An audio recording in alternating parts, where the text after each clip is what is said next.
July 8, 1947. A rancher named Mac Brazel is checking his sheep in the New Mexico desert after a huge thunderstorm. But he finds something that doesn't belong there. Strange metallic debris is scattered all over the ground. There's foil that, when you crumple it, bounces right back into shape.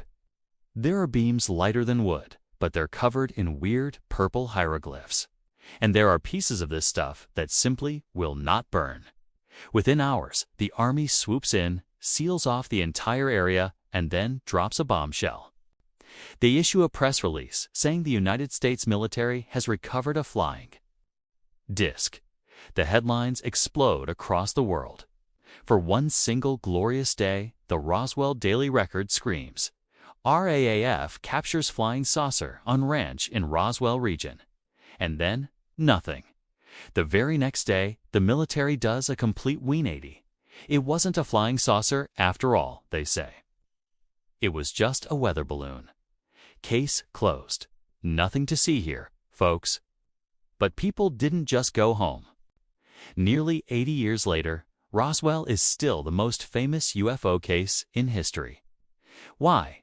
Because almost everyone who was there swore until their dying day that the official story was a complete lie.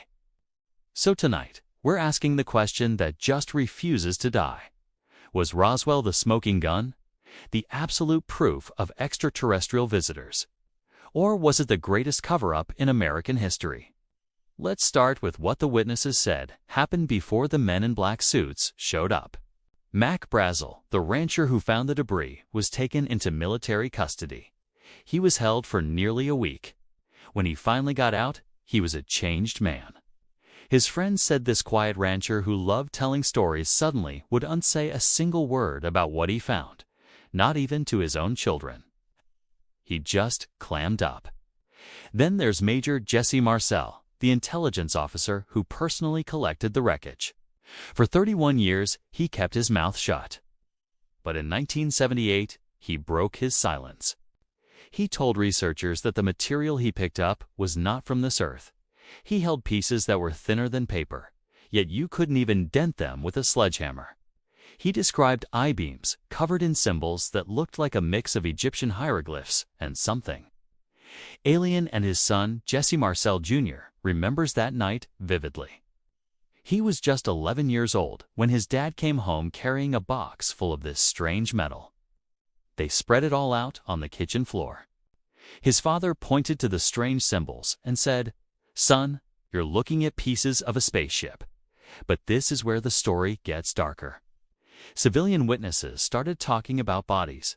Glenn Dennis, the local mortician, said he got a bizarre call from the Roswell Army Airfield. They were asking how to preserve bodies that had been exposed to the elements for a few days, and then they asked how small the coffins would need to be, like child-sized. Later that same day, a nurse friend of his, named Naomi Sipes, ran into him. She was shaking, crying, totally distraught. She grabbed a napkin and sketched what she'd just seen in the base hospital. Small, humanoid creatures with huge heads, forefingers, and gray skin. She made him swear he would never, ever repeat what she told him. Just days later, she was transferred overseas, and her records seemed to have vanished. By the late 1970s, as the original witnesses got older, more and more military personnel started coming forward. Master Sergeant Bill Ennis, who was part of the cleanup crew, said they recovered 4 bodies. 3 were dead, but 1 was barely alive. That survivor reportedly died just a few hours later. So if all of this is true, what happened next?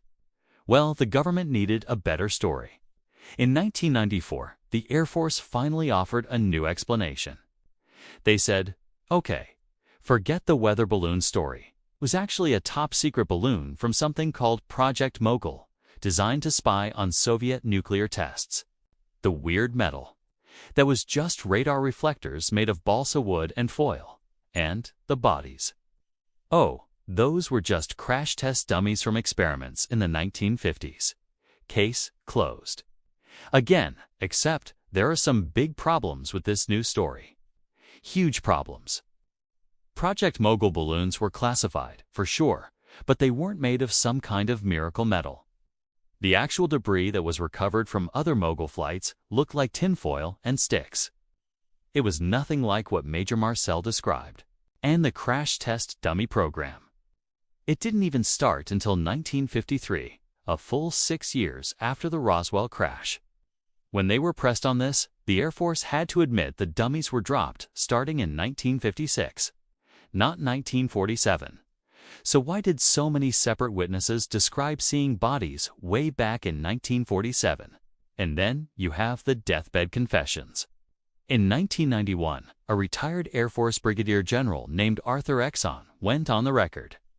He had been the base commander at Wright-Patterson Air Force Base in Ohio, which is where the wreckage was allegedly taken. He confirmed that materials from Roswell were flown to his base for analysis and that the metal was, in his words, not from Earth. He said lab tests showed it was manufactured, not natural, but definitely not made by humans. Even more chilling are the threats. Multiple witnesses claimed they were threatened into silence. One civilian contractor said an officer told him, "If you ever talk about this, not only will you be killed, but we will kill your entire family." That's some serious intimidation just to cover up a weather balloon. So, is that it? Did a UFO really crash in the desert? And has the government been lying to us for 8 decades? Well, maybe not. Let's flip the script for a second. What if Roswell really was a Project Mogul balloon, but the cover-up wasn't about aliens? What if it was about something even more sinister? Some researchers now believe the bodies weren't aliens, but disfigured human victims of horrific high-altitude experiments. Maybe they were Japanese prisoners of war, or even disabled children flown in experimental aircraft that were built using captured Nazi designs. The alien features. They could have been the result of radiation burns, surgical alterations, or the horrifying effects of explosive decompression at 60,000 feet, and those hieroglyphs on the I-beams. Some say they match symbols found on paperwork from Operation Paperclip. That was the secret program that brought over 1,600 Nazi scientists to America after the war. Scientists like Huberta Strughold, the so-called father of space medicine, who once performed deadly pressure chamber experiments on prisoners at the Dachau concentration camp. If that were true, the military's panic would suddenly make a lot more sense. It wasn't about hiding little green men. It was about hiding proof of American war crimes, using the perfect smokescreen, a flying saucer story. Who would ever believe the terrible truth if the official cover story was aliens? Or maybe there's a third option. What if something did crash in 1947, but it wasn't extraterrestrial? What if it was ours? A human-made prototype so advanced, so secret, that even mentioning its existence would have handed the entire Cold War to the Soviets on a silver platter. Either way, one thing is absolutely undeniable. The U.S. military has changed its story multiple times. They threatened witnesses into silence, and they've kept documents classified for decades. Whatever crashed outside Roswell, they really didn't want us to know what it was. So here we are, all these years later, still arguing about it. We're still waiting for files that keep getting delayed, still wondering if the truth is out there, or if it's buried deep under Hangar 18. What do you think really happened at Roswell? Was it aliens? A twisted government experiment gone horribly wrong? Or the greatest propaganda trick in history? Drop your theory in the comments below. I read every single one.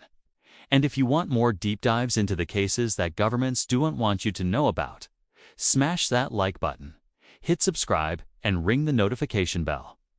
The truth might still be out there, and until they open the vault, we'll keep asking the questions. See you in the next one.